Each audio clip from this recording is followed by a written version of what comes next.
Hey, I'm Chris and I'm a deadhead. I'm Scott, and I'm a deadhead too. And this week, we are going to debate, I believe, what we consider to be the Dead's best show ever. Is that Oh, correct? that's not going to be a debate though, right? There can be No, only it's not. one. Yeah, Harper College. What? You Harper mean College. Cornell? You mean Cornell? Well, they're both in New York. All right. And I do So, mean Harper College. I don't know. I It's tricky, but yeah, well, they're both up there, but there's maybe some others that would qualify to be in the conversation, like Benita in '72. yeah, I think that one is, for me, musically, that one is not as good as some of their other shows. And I know that that is probably, I may be getting death threats for saying that.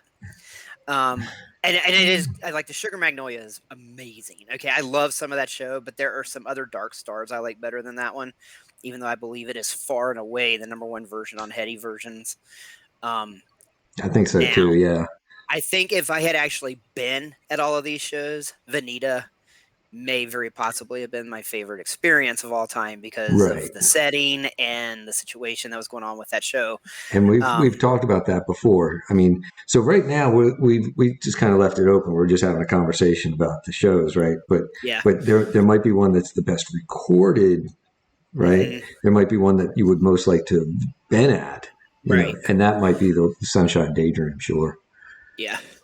Um, and it is. It's a great show. I mean, we did a show Unless you a count few weeks ago. Woodstock, in which case then you would have been at Woodstock. Yeah, when you first told me we should do an episode about our dream show that we was wish we could have been at, I said Woodstock without hesitation, and you told me Yeah, that was cheating. it So is cheating, but I now brought it I up will anyway. say, since we mentioned it, the Dead have long said that Woodstock was one of their worst performances ever. I realized that what they did at Woodstock was not as good as what they were doing at other shows in 1969. But I don't think it's that bad. I think it was Bobby that was getting shocked every time he touched his mic, and they played right after the thunderstorms, and their equipment was too heavy to get it to spin around on the rotating stage and all that stuff. But I've heard worse, not just from other bands, but from the Dead. Yeah. But yeah, that is cheating, and we kind of digress there. Um, Obviously, I guess we should start with Cornell. Whether or not we agree on it, Cornell is What? far and away. Whether or not it happened? Now, I have had someone tell me that the 21370 show didn't happen once, and I didn't get to talk to him further because I mean, I've seen pictures of the marquee, okay, in front of the Fillmore East. So I have always wanted to ask him what he was talking about when he was claiming it didn't happen, but I didn't get to. That's the only time I've ever heard anyone say that. But for Cornell, whether you agree that it's the greatest show or not, it's definitely the most publicized show in the Dead's history. It's the one that it's the most conversation and discussion has been picked apart. I think I read once that it was estimated that there were more than 2 million copies of that show in circulation Oh wow. before it was officially released. So, I mean, it was double platinum as a bootleg, like a literal bootleg. So, I mean, it is, I believe that a bootleg copy of it is preserved in the Library of Congress as an American treasure. Um, so it definitely gets a lot of the publicity. And I believe you do think it's their best show. Is that correct? I do. I think it's the best show because of one simple thing. Every time I'm listening to a great Grateful Dead show. For instance, if I'm listening to Harper, or if I'm listening to a lot of the '77 shows, which I think are way up there. We were just talking the Mm-hmm. other day about, I think it was 6 9 Yep. and or one that Which I I was really like considering too. bringing up today, Raceway Park on September Mm-hmm. 3rd. Those shows, I'll listen to those shows and I'll be like, oh God, this is so good. It's got to be as good as Cornell. And I will immediately switch over, listen to Cornell, and be like, nope, it's not as good as Cornell. Cornell is better. It's I don't know. It rings true. It is. better? Is it the recording? Is it the playing? Yes to both, I think. Yeah, One thing I will I say just think about I think Cornell. every time I go back to Cornell, I think, yep, this is better. So one thing I will say about Cornell. So my favorite concert that I ever attended. I mean, I saw the Dead 3 times in '95, right before Jerry passed away.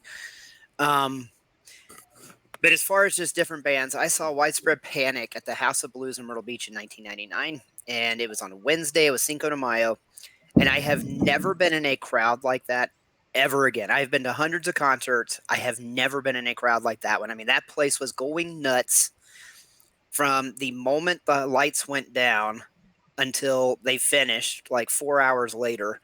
And I do think when you listen to Cornell, and I think this is true for the Phil Maurice 21370 show and for Harper College also. I think Venito might have been a little more laid back. But when you listen to those shows, you can tell. You can hear on the audience report recordings, you can hear people cheering during Fire on the Mountain. And that song wouldn't even be officially released for another year. And it's not like now where we have all the bootlegs and we can just go click on, the archive or, re-listen or whatever, and boom, there it is. A lot of those people were hearing that song for the first time. And nobody goes to a Dead show in 1977 wanting to hear Fire on the Mountain any more than, I go to a Metallica show now. I want to hear the new stuff. I want to hear the classics. They were there to Right. hear Truckin' and St. Stephen, which they got. And they are losing their minds for a brand new song that they had never heard before. And I do think that is part of, at least for me, the appeal. And I don't want to ruin Cornell for anybody, but I can tell you. So, like, You can't ruin Cornell. first sets, I don't think the Cornell first set is the number one first set of all time. I would We put, talked about this too, and I said I like the Sportatorium first set more than I I like think the the Cornell first Sportatorium set. first set is Yeah. one of the best I've ever heard. The 927-72 first set is amazing also. They opened that show with Morning Dew, and it's a good Morning Dew. It's not like they boom, walk me out in the Morning Dew, the end and on to, me and my uncle. It is a good Morning Dew. So I would go there. Um, it doesn't get the publicity because it wasn't as circulated once upon a time. I do think that 927 is kind of on the edge of this conversation also. Okay. Um, but so I'll just say it. I think the Scarlet Fire from Cornell is probably my 25 favorite minutes of music I have ever heard in my life. I think it just soars. I think that the last jam in Fire on the Mountain is the most joyous thing I have ever heard. I absolutely love it. Estimated, I like. It's not my favorite estimated. That would be 12/26/79. Um, my I think it is my favorite estimated though. Yeah, and I know Yeah. it gets a lot of votes, but I really like the 12/26/179. The Saint Stephen is probably my favorite of the later Saint Stephens. I really like the 6/9/77 one, and then the MacArthur Court one from '78. I think that's the one that comes out of Close Encounters. Oh, That one's okay. pretty cool. Yes. Right. Right. But if I really had to pick, I kind of prefer like 6/24/70. If there was a soundboard of that show, that St. Stephen would be one of the most legendary things they ever played, but it's an odd recording and that's it. And it's Yeah. still great. Um, You just but those odd recordings. Sometimes you just have to listen through all the for background, all the 1970, it's buzz, and probably about as good as an audience recording could get, but it's still not a soundboard. yeah, Um, but so the St. Stephen I love. The first half of Not Fade Away is incredible. The jam into Not Fade Away, Jerry plays one of my favorite leads I have ever heard. I don't know how to describe it, but it's like a sonic middle finger. I don't know how to put it, but in a good way. It is just like he is like, yeah, I am so cool right now. I'm not even going to go off. I'm just going to do this instead. And it is great. Let me just point But out for a guy that says Cornell may not be the best, you're talking about Cornell a lot. then we get into the second half. I actually think that the jam into not in the middle and later part of Not Fade Away. Now I'm comparing it to the rest of the show.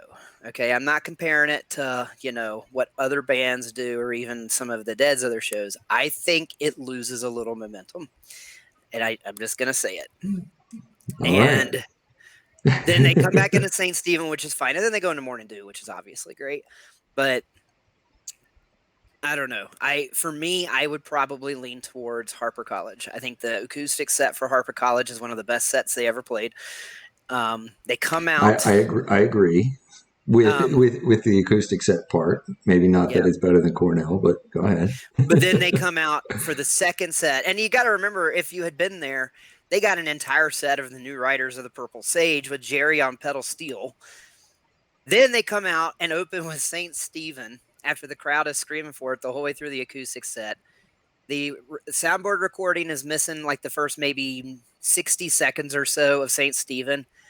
I would give anything to be able to hear those first 60 seconds because I bet that place lost their minds when they started playing St. Stephen. And then they go into my favorite other one of all time. The Cosmic Charlie is amazing. I mean, and then you've got the Viola League Blues, which is one of it has maybe two of the like greatest like rocked out meltdowns they ever played. I mean, I the agree with that. whole show I think that the entire show from start to finish is just amazing. So the Cold Rain and Snow, it was left off of Dick's Picks 8 and supposedly, it doesn't have the appeal of the rest of the show. And I actually think it's not that bad also. Um, Harper College is probably my pick. And it also helps that my favorite song of all time is the other one. And the highlight of that show is my favorite song ever it's probably top two. for you. Yeah. Yeah. So, but I'm doing all the talking right now. I'm going to go. Well, that's I've had okay. a So lot of years to yeah. So contemplate I would this. just the 21370 Fillmore East show.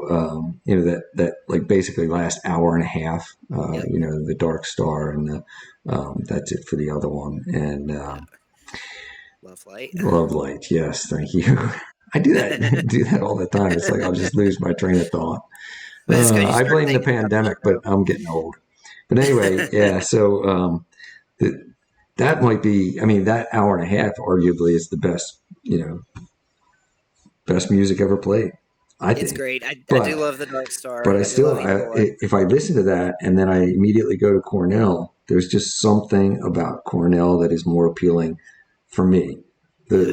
The recording, the playing, it all came together as far as I'm concerned. And like you said, it was so widely distributed, right? That Yep. it's so Yep. popular. It draws you in that I think it drew me in I'm that sure way it too. does. Yeah, some people resist it, I think, because I it's I too popular. It can't be the best I version of every song on definitely that. agree with that. Yeah, I definitely agree with that. And I think that the Dead had a tendency to appeal to a kind of personality or mindset that was a little more counterculture, obviously, a little more what's I'm not sure how to say it, wary of authority, wary of conformity, maybe. And because you always get on there and see, like, if you look at the comments on heady versions for the Scarlet Fire, it's so overrated. And it's like, it's subjective and you're welcome to your opinion. It's the greatest 25 minutes of music I've ever heard. The only thing, I mean, I would compare it to the choral movement of Beethoven's Ninth Symphony. Okay. I mean, I think it is that awe inspiring. But I do think one of the appeals of Cornell is that especially Jerry and especially Donna, they are so locked in vocally during that show. And I don't dislike Donna the way a lot of people do, but even I'll acknowledge that she was not always completely locked in. But she and Jerry are singing with so much just oomph in their voices. Jerry almost, he always had to me like sort of a plaintive voice, which really worked for their music. But that show, he is wailing and just singing his heart out. And a lot of times they didn't do that. And I do think that is one thing Cornell has going for it that a lot of shows don't. So I will acknowledge that. And I do. I'm sitting here saying I probably like Harper better. I probably listen to Cornell more than any other show they ever did. Because if I just want something quick, I'll listen to the St. Stephen. And if I've got a few minutes, I'll listen to the Scarlet Fire. yeah. So Scarlet Fire is the Cornell Scarlet Fire is just about my commute to work. So I have man. to sit in the parking lot for just a couple minutes there. But it is a popular tune in the morning on my way to work. Get me in the right Yeah. frame of mind. All It's right, just man. great. We've tripled our time limit here. We Oh, might I forgot we you might wanted this have one to to. be short. Yeah. Hey, it's good talking to you. You You too. know, I've got to. So the next time we need to discuss the shows that are maybe not in that upper echelon, ultimate holy grail all right, second tier. tier, but Okay. like right there, like Raceway. I've got a couple others maybe that I could throw in there too. Yeah. Maybe the Great Kezar American Stadium Music Hall in show, '75, maybe. Kezar Stadium from '73. Yeah. Yeah. Actually, RFK 610 '73. That might be in the conversation. Yeah, I've got a Yeah. few that I think could go in there. All right. I'm So, going to stop here. We okay, will see you guys next time. bye. All 10 of you. Toodaloo.